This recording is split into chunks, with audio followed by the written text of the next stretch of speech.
If we see income, yeah, we are in a region with middle, upper middle and high income countries, but I reiterate, but we cannot take it for granted.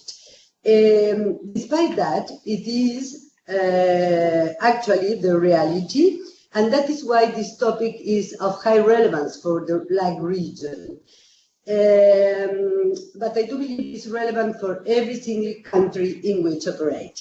Context and changes, as I said, there are multiple influencing actors, circumstances change continuously, countries transition into higher level of income require a higher level of sophistication, probably less financial resources, but more and more technical assistance, establishing key alliances to reach their development and humanitarian and human rights objectives. Some development allies are there with us to work together, and therefore results are achieved in a co-creation manner. As you know, governments in high and upper middle income countries have solid institutional frameworks, have resources, have capacity, and therefore demand ownership and sovereignty, not only of their policies, programs, and initiatives, but also of the results derived from them. Country programs in the region, in the majority of our country offices, are typically designed to create the most appropriate enabling environment through supporting adequate child-focused policies and programs, also norms, and promoting, in this sense, legal frameworks, laws in line with international standards, and improving learning and capacity of government institutions. UNICEF is frequently invited to provide top expert advice on child-related policies. In some cases, we are creating models that we test as pilots in the field to create evidence and engage local partners to identify solutions for children with the aim of being replicated or scale up. We have multiple examples. These efforts are complex and highly demanding in terms of time, investment, and capacity, considering that it usually requires an intersectoral approach to address key systemic barriers that impede the full realization of children's rights. And this intersectoral approach, not only within governments, but especially within the UNICEF, in our way of working. Saying that, this remains a challenge to demonstrate results that can be directly attributed to UNICEF and measure the actual contribution of UNICEF to high-level results. Evaluating the attribution of a specific intervention and its contribution of UNICEF at the impact level is of high importance, as UNICEF is accountable to bring results at scale and contribute to high-level results described in the new UNICEF strategic plan, and ultimately to the Sustainable Development Goals. In this context of high and upper and middle income countries and economies, the contribution of UNICEF may even be more diluted, leaving the question of the value-added role of the organization in this context. Evaluation through adequate evaluation methods can help clarifying this role. Evaluation can be instrumental in making the causal inferences clear, even for advocacy strategy, even for fundraising strategy, and identifying the linkages all the way from activity to output, the outcome to impact, and therefore offering a response to these questions. Are these programs actually achieving changes in children's life? What are the conditions that cause reaching those changes? These questions are the guiding source for the work that we are presenting today. It is in our interest to understand if we have made a difference, how and why. It is the only way we believe that we will learn from our work to design and implement strategic and impactful programs that can change the lives of children and at the same time accelerate or make sustainable the policy decisions that governments do.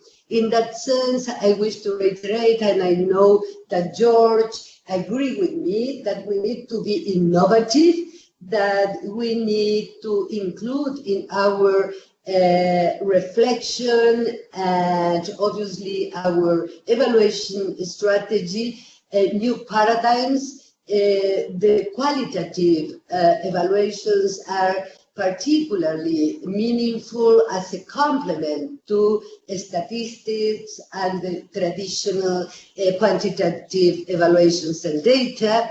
And at the same time, we need to position ourselves as UNICEF as a knowledge organization, and it is a message, a very message, because you know that we are discussing the UN reform, and the regional level, especially the regional level, is asked to be a knowledge level able to advise, to assist governments, not only in the national arena, but also on cross-boundary issues, sub-regional issues, regional trends.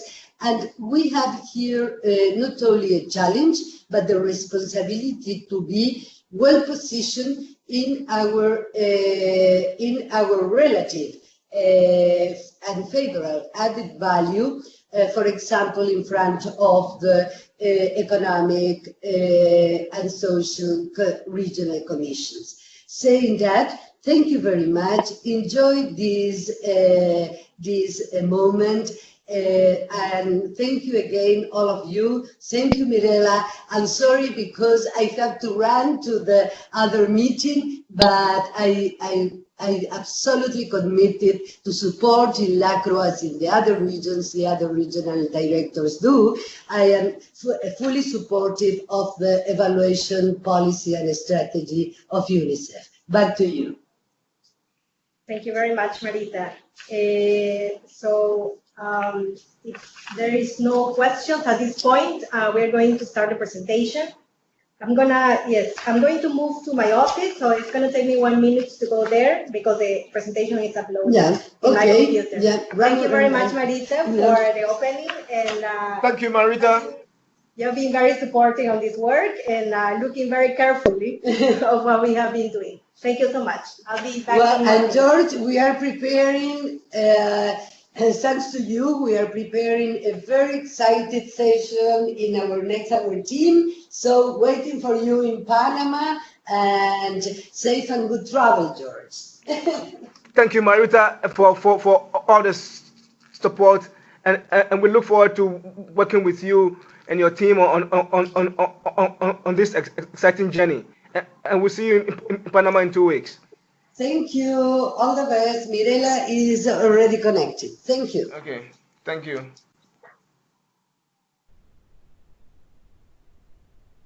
Hello, everybody. Can you hear me? Yes. Okay, good. Thank you. Do you see the presentation? No. Not yet. Okay.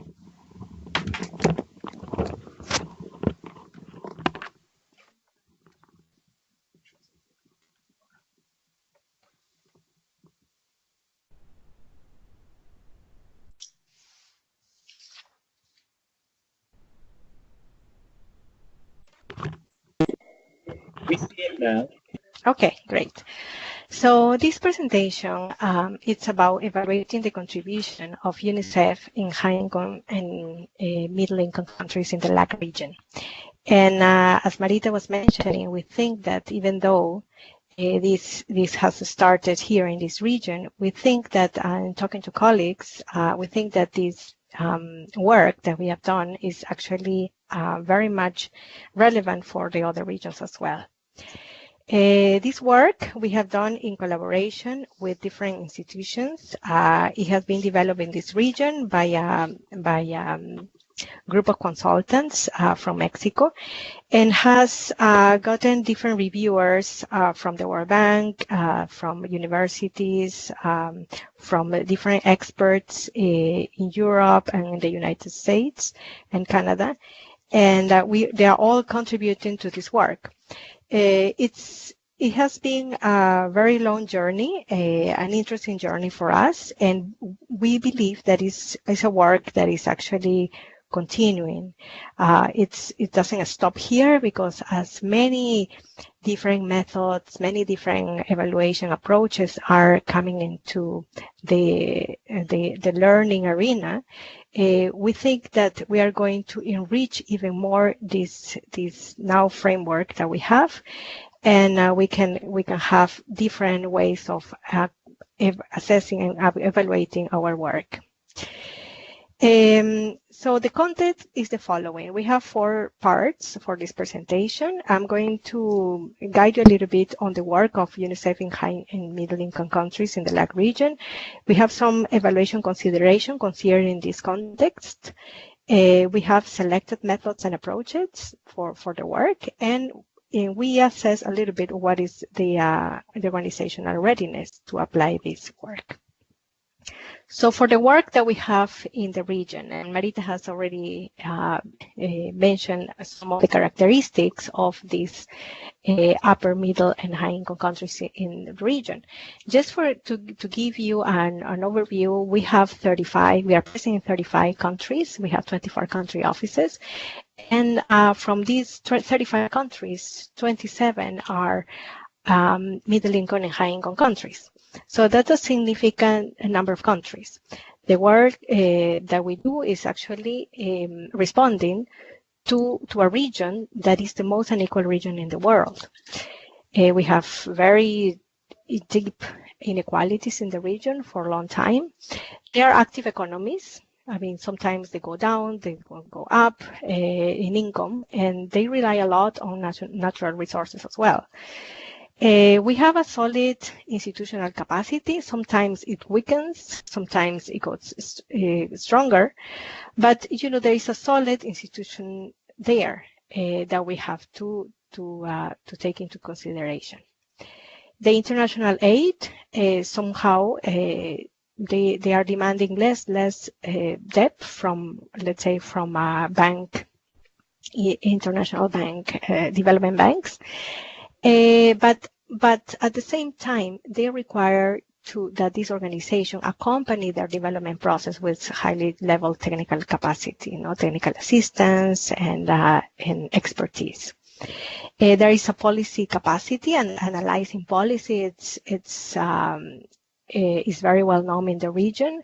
We have a lot of think tanks. We have academia. We have even the state government.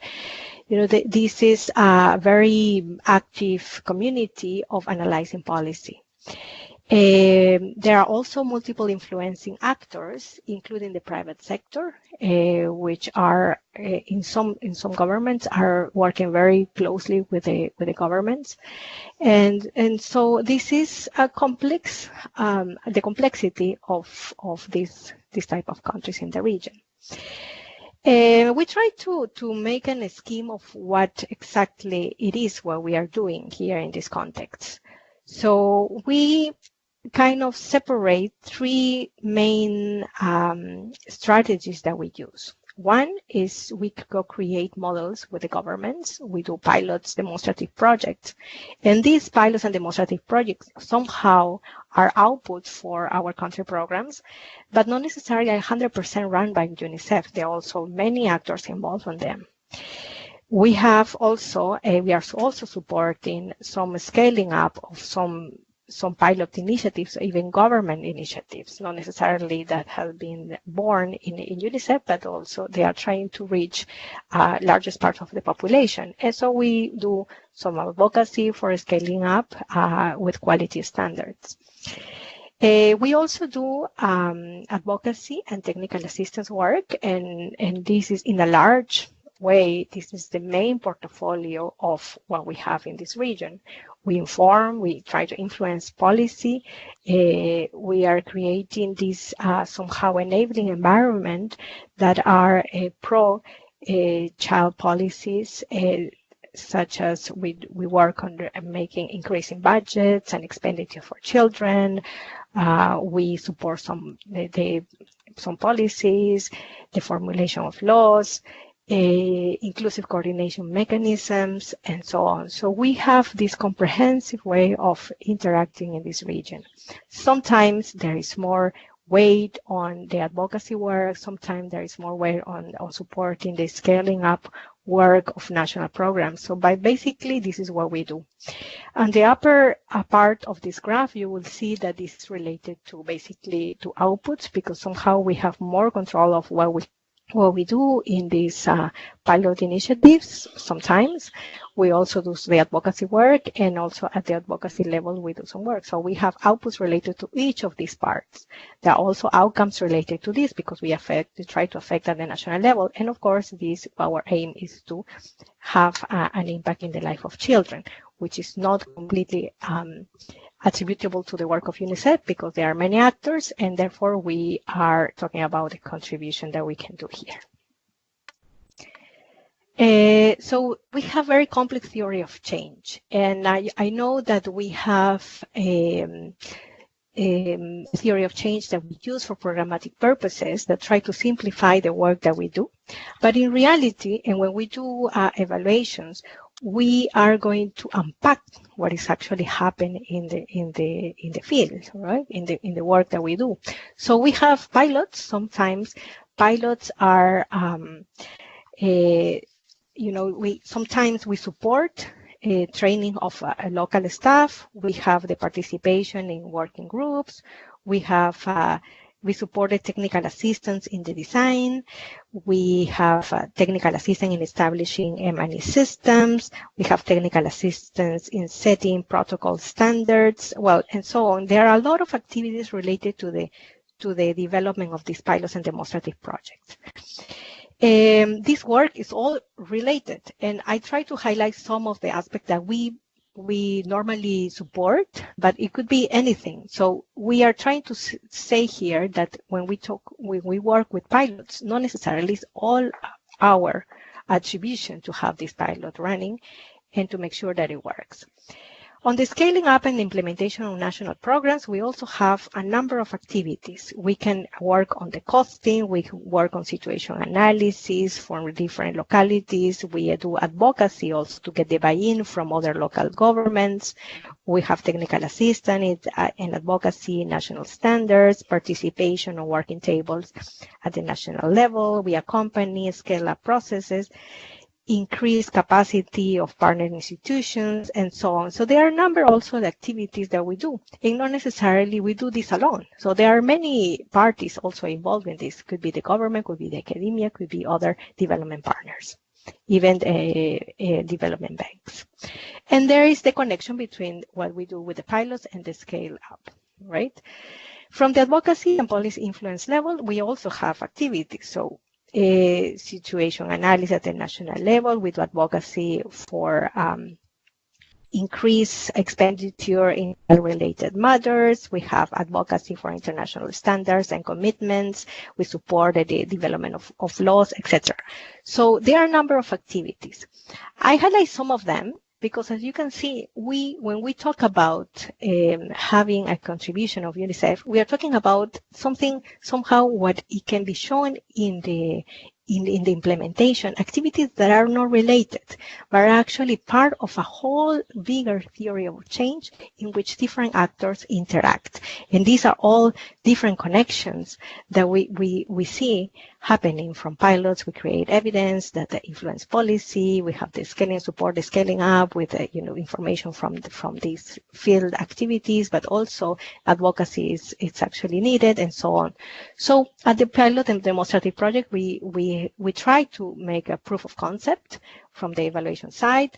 We support the scale up and try to build this evidence, and then we try to influence the polity in the field.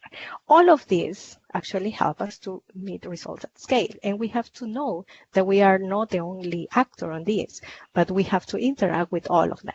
So when we see this happening in the actual implementation of our programs, we see that this is very complex. It's how we are going to evaluate our contribution here in this entangled system, right? So we need to have a systemic view of what is happening. So what can evaluation can do, and the role of UNICEF in this region? In this region, because of the context and in the way we work, we have sophisticated counterparts. They demand high quality products, and especially when we talk about evaluation, they demand high quality evaluation products. So we need to be up to that level. Internally, we know that evaluation is a tool for institutional learning, and the more we learn from our actions and what we do, we will be able to achieve better results. So that's also very important for us. We generate evidence to accompany national programs and policy implementation, and that's also very important. Sometimes we don't have to evaluate, the whole comprehensive UNICEF programming for a country, but we can actually have evaluations that are nested evaluation of parts of this bigger theory of change. So we can evaluate, for example, a pilot project. We can evaluate the scale-up process of a national program, and so on. We also, in this region, we also try to install a positive evaluation culture. And this is very important for us because we need to be able to influence evaluation agendas beyond UNICEF work. This is also part of our work and the work that we do with academia, with think tanks, with the government, and even with the private sector, that sometimes they demand results and they want to see what is happening with the work that we are doing. We also know that it is important for us to disseminate and make use of our evaluation products inside and outside the organization. So this is more or less what we see how the role of evaluation can be fit into this context of the LAC region. So we started this work with this question, with this evaluation question. We have this accountability question. Have UNICEF contributed to significant changes in the life of children? This is a question that we are not shying away from. This is very important for us to know if it's actually contributing. But actually, we are going ahead. So we are moving that question and asking a more learning-focused question, or more questions, actually. Why and how UNICEF made a difference, if any? What was the mechanism UNICEF used to lead or contribute to results? And what are the conditions that cause reaching those changes? And it's also internally and externally. So, I mean, this work, when it started to see, from the accountability question that started like this, we saw that there are so many methods and useful approaches that can guide our work to a more positive evaluation approach and an understanding of how we can do our work better. So, that's why we are trying to see how this work can actually touch on the contribution side, but at the same time, from the attribution side, but also at the same time to the contribution that we can assess. So these are the leading questions for the work that we have. So what evaluation considerations we need to take into consideration? So we, of course, for us, these questions can be unpacked. So there are multiple questions that we ask. we can respond to what was the additional net value of our intervention, and this can use normally we use quantitative methods for this, but not necessarily focus on the why. So we have this kind of methods. We also some colleagues and some actors in the region, they want to know what is the difference did the information make to make different population groups. We have, as you know, we have a very diverse region, and we need to understand what are the circumstances that that made in the application of the same intervention in different arenas. So we also in this way we can reach the factor of equity. And then for that, we can use a comparative analysis. We also have questions related to if the intervention made a difference, if any, or what was the process or mechanism in which the intervention led to the contribution of the outcome. So we want to know what happened or how can we make this. And this is also very interesting for us. This type of questions is solved with theory-based evaluations that use theory of change as a basis and establish causality, and contribution analysis is also helps with this and responds to the question of why this is happening and how. No? Also questions that what other factors needed to be present alongside the intervention to produce outcome observed, which factors were necessary or sufficient for the intervention to work. And these also explore the why questions, and we also include the understanding and the analysis of the context. We know that the intervention does not work alone, and we try to find trends that they can lead us to respond to that happen in reality to respond to this question. Which outcomes of the intervention being evaluated to different population groups considered to be the most important? So, again, the question of equity in this region is very important. And we have the relevance of the outcome to different population groups of stakeholders. So we do target focus. It's more difficult to generalize and it's specific. Sometimes we see that case-based approaches are also very important in this type of work that we do. So we have first the question. So this is the first consideration that we need to do. We also need the consideration of what we have as an evidence and what we build as an organization as evidence. We need to have, in all the work that we do, we need to know if we are building evidence to have, let's say, if we are doing a pilot project and we are intervening with the training of local staff. So we have the evidence for the successful training. We have evidence for setting protocols. We have evidence that we have coordinated. And for scaling up, it's the same. When we have evidence that we are building evidence, the coordination and so on. So for each level of result, we need to have the evidence. We need to know what evidence, and if we have as an organization a mechanism that allow us to actually record this information. This is for us very important because obviously, being the majority of the work that we do, more kind of a software company to in very high level meetings. We representatives are invited to the parliament to present. We use our brand and all these kind of things that somehow are invisible.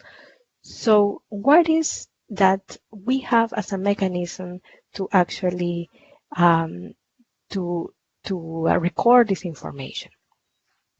So we have this evidence. Okay. So this is from our programmatic side. We also need to have evidence about the context. That's also very important to understand where is the context, what is the context telling us at all levels, at the pilot, scaling up on national policies or programs, at the political influence. What is the context? So what is the evidence? And for evidence, we talk and definitely having requires, all this work requires different data and gathering methods, for sure. But at the same time, all this information that is available and the type of questions that we do requires a different method of analysis. So it's important to first to have the questions, and then second to see what is the credible evidence that we have, and maybe if we don't have, how much we can build, how much we can generate from the evaluation process as well, and at what cost. So so we have the questions, we have the evidence, and we need to assess the context. No, we have to take into consideration the context. So when we choose the methods that are more appropriate, we need to know what are the methods that actually considering the context in which we work. We also need to unpack UNICEF work. All of this, it's adding complexity, right? So we have the context, we have to unpack UNICEF work, what is large part of the work is invisible, so make sure that everything is visible and recorded somehow. We have multiple sources of evidence, which also make complex the evaluation. We have a comprehensive theory of change that requires mapping influencing actors and all the involved influencing actors. So, we have complexity that we need to consider. These evaluations are not easy, are complex, and require a lot of in-depth analysis and a large amount of evidence. So what we do to select methods, we went through different methods. There are many evaluation methods. There are different approaches. But somehow, so this is just to show you the variety of methods that we have. We have quantitative methods, heavily quantitative. Some of them are mixed methods. Some of them are qualitative and doing more like a research type of evaluations.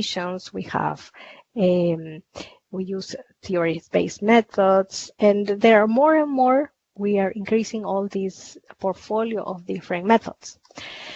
So considering the questions and consider the evidence, we came up with a list of methods that might be applicable for us in our case.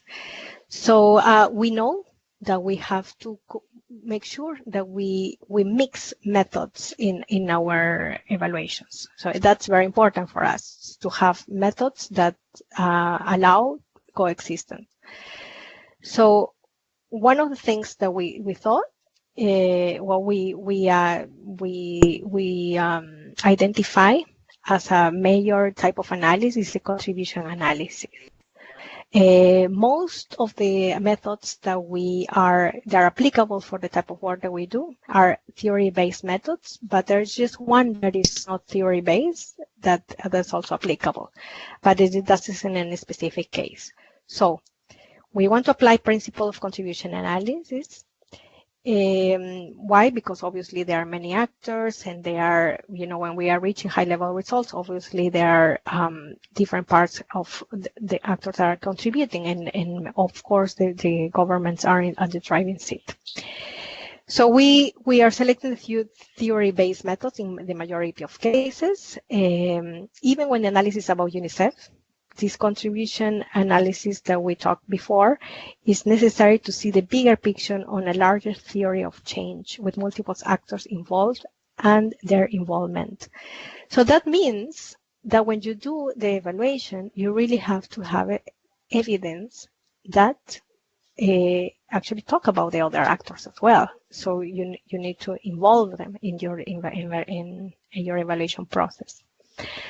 So what actions can be attributed to UNICEF that are contributing to a bigger result? Where are the contribution claims? So basically, we thought that, contribution analysis as a framework, theory-based methods as a primary, the methods that we are selecting.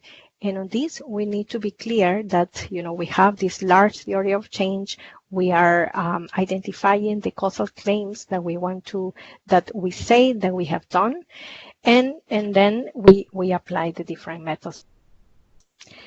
Theory-based methods, of course, help us to construct a causal story. It's guided by the theory of change. And then we have the causal pathways that, from one result conduct to another. We also have the assumption, the context of on credible evidence as much as possible, the availability and the quality as well. And we rely on the capacity of the evaluator to assess the validity and rigor and pertinence of evidence to make inferences when constructing their causal stories. This is very important because when we do evaluations, the rigor comes from, of course, the capacity of having the analysis of the evaluator, but at the same time, we need to have to be clear on the quality of the data that we have, right? So these are considerations as well when we do theory-based methods. So which theory-based methods are we applying? And this is all, there are also questions, but I mean, there are also kind of broad, let's say, they're actually not methods in the sense that they are giving us steps. You do this first, you do this second, etc. But they give us a framework and a way of thinking. For example, realist evaluations that are based on theory-based. We know the realist evaluations are very important because considering the diversity that we have in these regions, interventions don't work in the same way everywhere. So we need to know that is going to happen. So we need to make sure that we contextualize our analysis. This kind of evaluation recognizes that programs cannot simply be replicated in a diverse context and expected to have the same results, right? So because there are many contexts difference that will cause the results to be different. This is good when we want to, for example, analyze and roll out or scale up or replicate and adapt a program at the national level. So this is very, very important.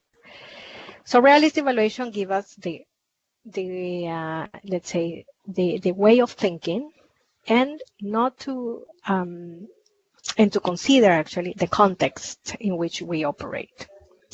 Then we have contribution analysis. Contribution analysis is used to evaluate research impact on policy process and outcomes. That's also very useful for this. The large work that we do is on this, so we thought that contribution analysis it's a key way of assessing our work.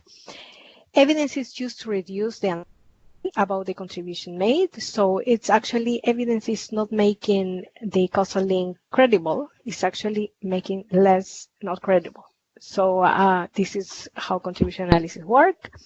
Sometimes may be useful to dig into using nested theory of change. So we have this, like this is broad theory of change that is very complicated. So when we do contribution analysis, sometimes we want to zoom in and have a specific a part of the theory of change analyzed, and this is what we call nested theory of change, and we do the analysis there. The contribution analysis is a framework with the steps that include the development of theory of change, gathering existing evidence, assemble and assess contribution claims, look for additional evidence, revise the contribution story. But within this framework, we can actually have more rigor if we apply certain types of methods.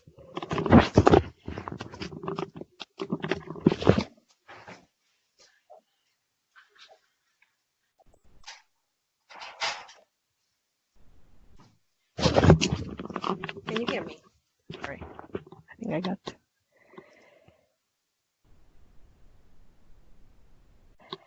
Then we have, so what kind of methods are more or are increasing our likelihood to be more rigorous? And again, I mean, this is not the method, is not the rigor, but give us tools that be a little bit more rigorous if we have the right evaluator in place, right?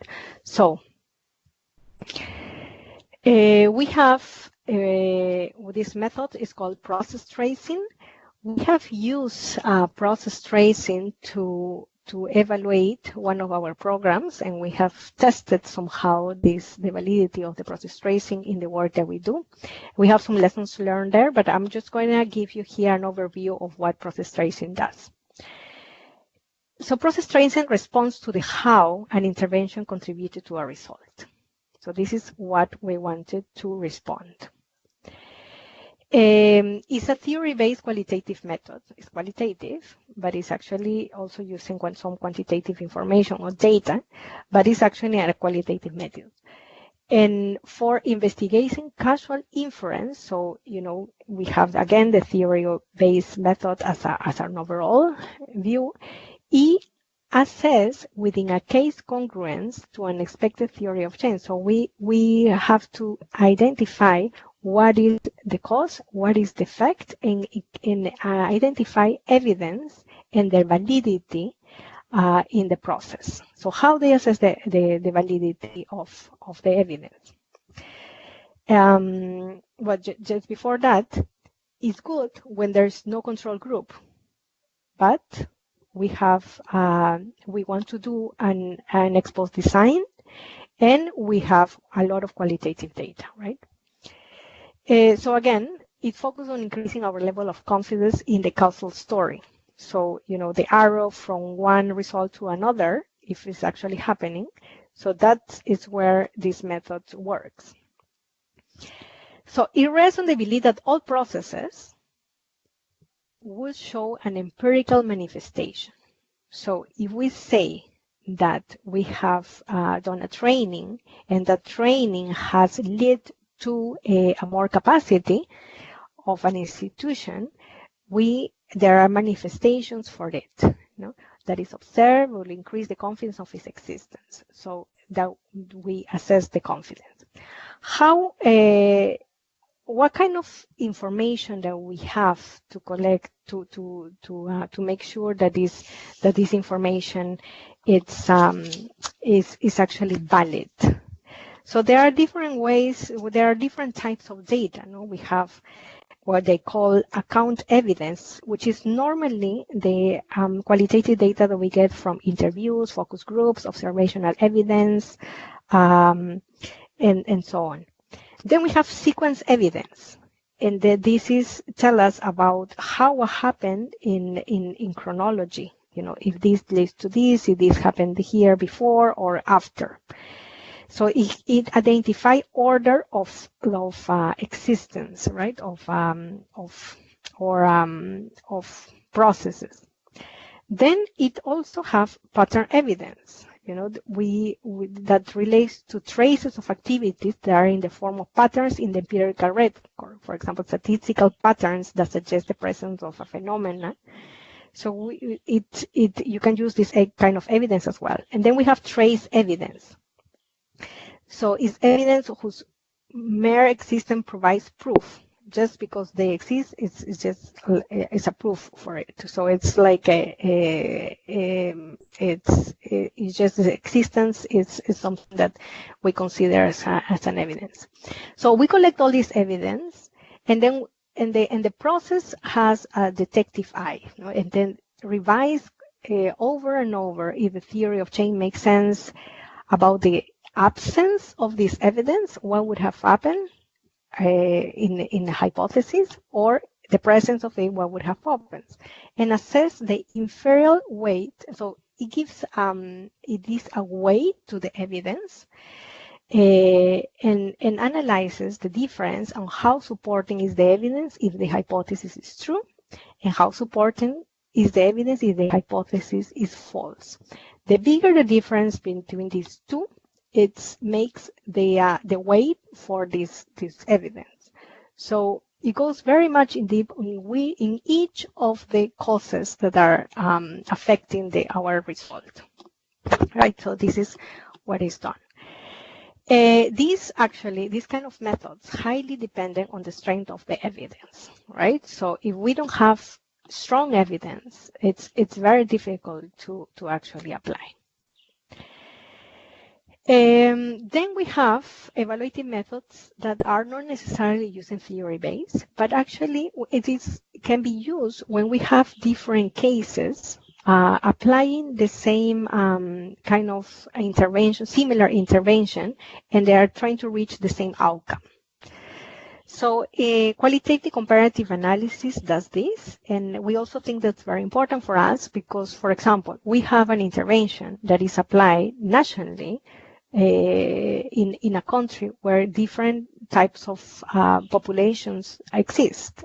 We have indigenous populations, populations that are in rural areas, populations that are in urban areas, populations that have very highly populated cities, populations that are not very highly populated. So, these qualitative comparative analysis help us to understand how can we reach the same level of outcome in all of these, but considering the contextual factors, right? So this help us to identify the ability to compare case-based information, and this actually lead us to say, okay, we have identified that it has been applicable at the national level, but we can generalize and say, using this type of strategy makes our work more stronger. Let's say, for example, if we say we work with local governments and we try to make the connections with them, or we involve the private sector in this context, that will help us. So we generalize these inferences, and we explain how it works and when it works in the generalized way. It can be used when there is not too many number of cases, but at least more than 3. So normally it's between 3 and 15 when we have this type of cases. And in that sense, sometimes the cases that we have or the observations that we have are somehow different, but actually applying the same explain the same outcome, right? So we build what is called the set of causes. So we have a particular outcome explained by a set of causes, and this is applicable to all the cases, but we see that there are differences in these cases. Then we analyze if there are patterns that are repeating in all these observations, and we say, okay, these are the cause that is stronger, these are the cause that is not so stronger, what it causes is sufficient, what it causes necessary, what it causes are necessary and sufficient, or necessary and not sufficient, and so on. So that is how the qualitative comparative analysis works.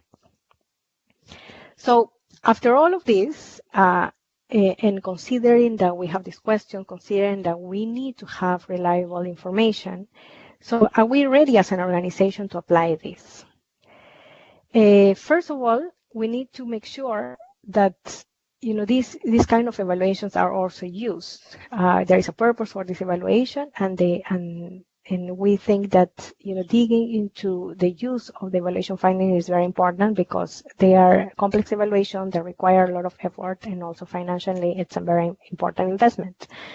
So internally, we need to identify what are the interested parties, and then here is a question of the accountability, a learning, and both, maybe, or both together, ideally.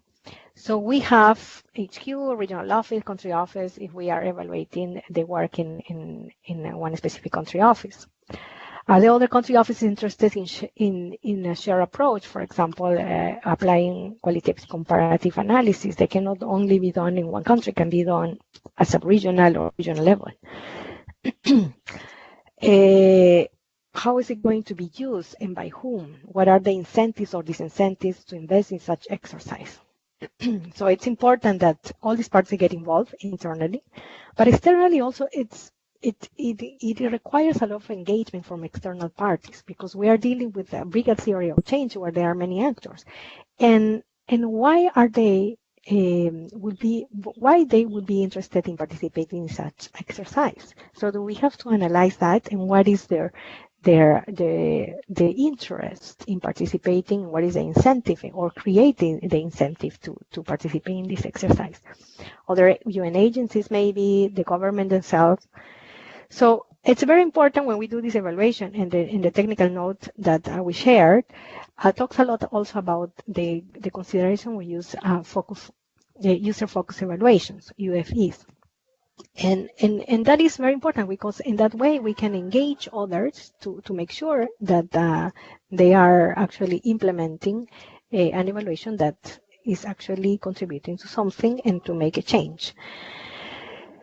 We also have the question of how robust can be the evaluation.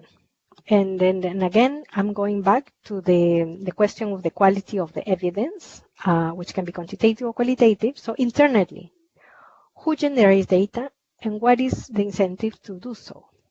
So how are we making sure that we have the incentive that generates high quality information?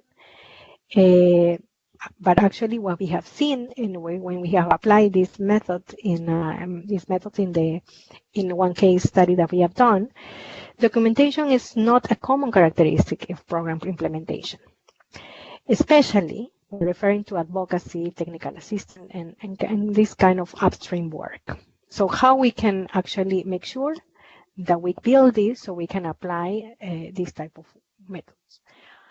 On the other hand, our monitoring systems are used for accountability purposes and not necessarily for learning purposes. So how we can make sure that we have indicators that are actually going to help to solve the questions that we want, and, if there is an interest to apply this kind of information. That is, it's also time consuming. Generating information can be time consuming, but there are tools that could help recording evidence, formal and informal meetings, participation of events, use of the UNICEF brand, and so on. So there are tools out there that can help us to do so. And it's important that this kind of recording of all this evidence needs to be done while implementing. Why is this important? Because at the end of the day, if we recreate evidence, it's more time consuming, it's costly, and probably it reduces the reliability of the data. So, there is one question here. So, are we ready to have a recording mechanism that allow us to apply this kind of method? Externally, we also have the capacity of the evaluator to identify and assess the quality of evidence, to interpret results, right? So, we need to identify good evaluators that can do this, and also that understands the context in which you operate. So that is that needs investment, because this type of work, or this type of evaluation that are more complex, they are not a low investment.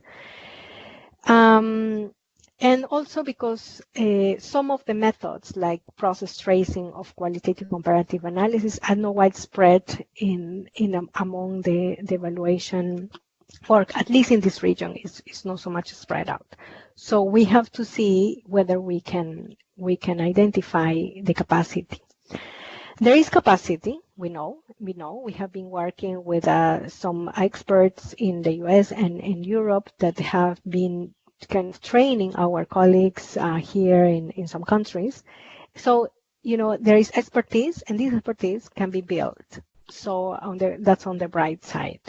So just take that into consideration, that the capacity, it can be there. The question is that, again, if the quality of the evidence that we have, it's enough to respond to the questions that we want. So I'm going to stop here, and thank you very much for listening to me. If you have any question, I see there are some questions out there. So if you prefer to speak up, you can do so, but I'm going to read some of the questions. Please go ahead, Mirella. There are just 4 questions that have been posted. So feel free to tackle them in the order that you want. Okay, so Ruth is asking, going back to the theory of change, it will be also great to share what are considered as key assumptions. Yes, of course, in this ongoing evaluation process, definitely. Assumptions are key.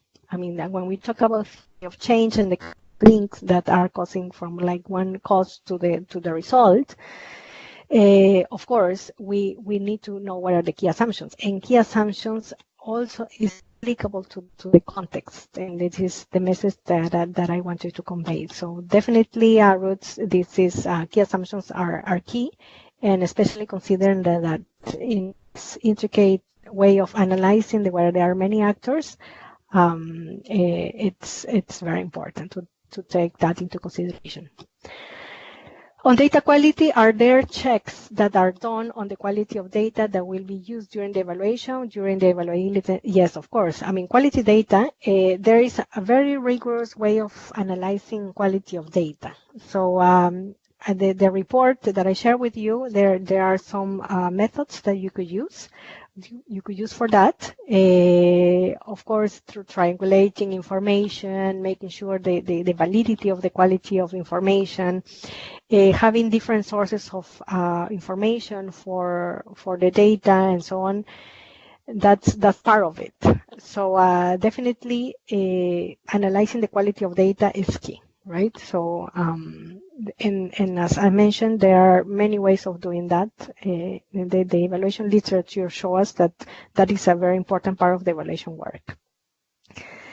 There was another question, but this is a repeated question. And the Mike Arts is asking, is UNICEF's methodology in the LAC different from that other partners, and specifically UN agencies like Bajo? No.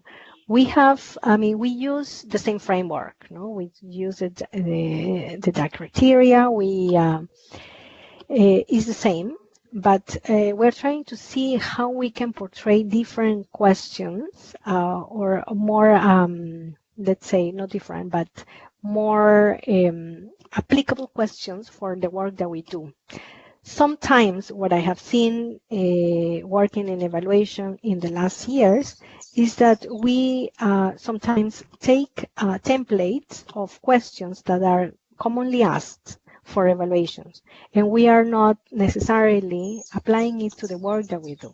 So if we actually go into the literature of evaluation, and it is very important that first we take into consideration that the context where we work, and second, we need to take into consideration where are the users of this evaluation and why are we doing this evaluation and how is it going to be used.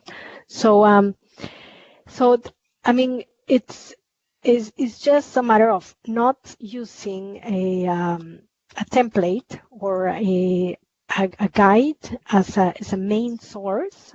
We can have a guideline, but not necessarily we have to follow step 1, step 2. Not all methods are applicable to all the cases. And this is, I mean, we started this work thinking that we can have something more concrete and specific for okay, we are trying to assess the work that we do with these kind of programs. But we realize that it depends, sometimes we dig more into the advocacy work, so there are methodologies that are more applicable to that. We dig more into supporting national programs and how is it scaled up, and how is it having an impact in different types of populations. So that's different. That requires a different kind of evidence and a different kind of method. So I think for me the takeover of this work is that you really have to consider what are the main questions that you really want to answer, and why do you want to ask these questions. Then you can see, okay, we know that we want to understand that the work that we do is actually causing a higher effect, but then you have to unpack what exactly did you do.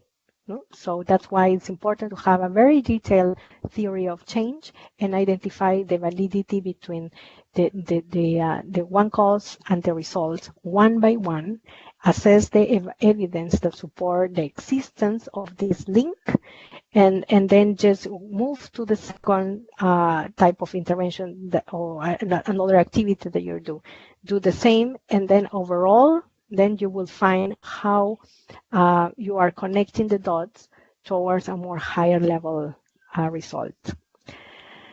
Has this evaluating framework been applied to any country in the region? Yes, we have applied this to Costa Rica for secondary program. It's a program that is being implemented by the government with the support of UNICEF, and then we have the findings.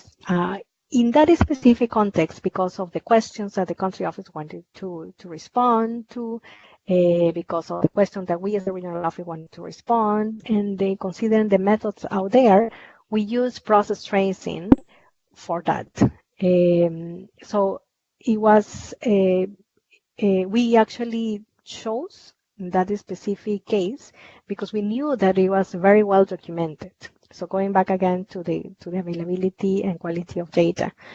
So that is something that we did. We can share that with you. The report is under review at the moment, but we can actually already share and somehow maybe present at some point the work that we have done once it's actually approved. Yes, we can share with you this work. I'm not sure if Lovemore can tell us if this was sent with the invitation, but we have shared this with the evaluation office, and this can be available to anybody. And of course, we want to have comments and more to nourish the work that we do. Lovemore, given the complexities and inequalities in the region, has the region used counterfactuals to assess the effect of UNICEF interventions? Yes, we explored the possibility of using counterfactuals, but we saw that using counterfactuals not necessarily it's the best way because it's is not responding to the question on how and why. So we there moved to more theory-based methods rather than to use counterfactuals. Counterfactuals can be used as part of the analyzing a nested theory of change within this bigger theory of change. In some cases can be very useful to identify, what would have happened if UNICEF would have been there. Not the whole complexity, but in specific parts of this full theory of change. That would be the analysis that we have done. Among the evaluation question, it looks like there is no question to address gender issues. That is true. But not necessarily, because we have questions regarding different types of population. So if we want to dig into the gender issue, we could have specific questions related to gender in that respect.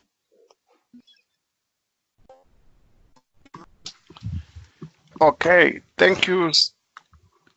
I remember he was saying that he was missing the comment there. Yes, we will share the framework and Lovemore. Maybe you can tell our colleagues that we can share this. As mentioned, this is a work that is never ending. It's a work that is open, and then more contributions are welcome. I think we have over the past few months we have been trying to really see and try to identify what are the best methods to do analysis work. It has not been an easy task. We also try to apply it with good results, I would say. But definitely, if we want to apply this to UNICEF, we have to make a better effort on documenting and creating evidence through our implementation process. Over to you, Lovemore. And thank you very much. Thank you so much, Mirella, and to your colleagues in the region for the excellent piece of work that you've presented on how best we can assess our contributions in middle-income countries, given that some of our countries are also graduating into that status. So this is definitely something that we need to think about. And to colleagues on the line, thank you. The recording for this meeting is going to be shared, say in the next 2 to 3 days, and we'll also send through the paper that colleagues in the region wrote. And as has been said, feel free to send your comments and any feedback that you might have, and let's see how best we take this forward. So without anything further to say, I just want to thank you for your participation in the call, and thank you to Mirella, and the presentation will be shared together with the recording. Thank you, and over. Thank you very much, Lovemore, for organizing this, and thank you for all the colleagues for participating. And if you have further questions, please don't hesitate to contact me by email. I'm happy to work with you on this as well if needed. Thank you very much. Thank you so much. Bye-bye. Bye. Thank you.